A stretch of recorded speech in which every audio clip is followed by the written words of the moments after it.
Hello, I'm Laura Myers, one of your resident tech reporters here at CMS-Connected. Today, I'll be chatting with Kelly Goetsch, the Chief Product Officer of commercetools. When we saw he was conducting a webinar with Thomas Husson, VP and Principal Analyst at Forrester, discussing the new gatekeepers of digital commerce, we were eager to sit down with him and pick his brain on the new digital ecosystem as he saw it. Hello, Kelly. How are you doing today? Hi, I'm doing great. How are you? I'm just great, thank you. So let's start off by you telling us a little bit more about this webinar you did with Thomas Husson. So the webinar is about an interesting trend we're seeing in commerce, whereby end retailers are owning less and less of the pane of glass with their end customers. And what that means is experiences today with customers are often mediated through a third party.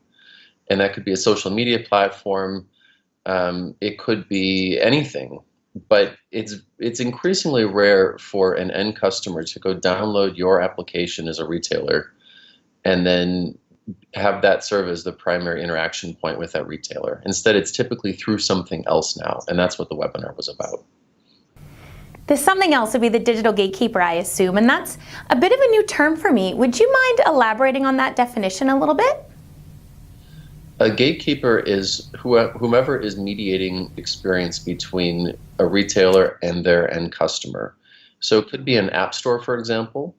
It could be a social media platform like Facebook or Instagram. Anything or anyone that's in the middle of that interaction is now considered a gatekeeper. You mentioned social media platforms. Are these who you mainly see as the new digital gatekeeper? Social media is really taking over as the digital gatekeepers. And Forrester did a very interesting study, and they found in the US that 88% of consumers' time spent with apps is with just 5 downloaded apps.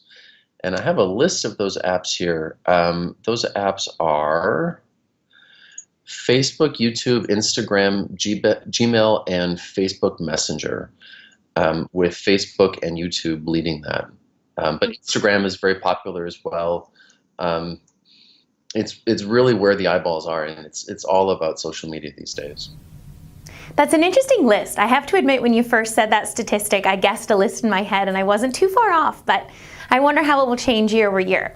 How would you say APIs play in this new digital ecosystem? APIs expose functionality, which can then be consumed by any type of gatekeeper. So whether the gatekeeper is a social media platform, and maybe they have a checkout in-app, which is increasingly common, where if you see a handbag featured, for example, by a celebrity, you can click buy, and you can buy it right from within Instagram. It could be a watch. It could be anything.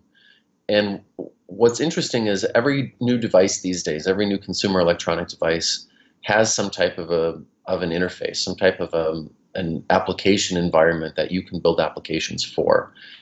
And what ends up happening is all of those consume APIs as the lowest common denominator. It's not very likely that you'll build an app specifically for each one of these 1,000 different small fragmented platforms.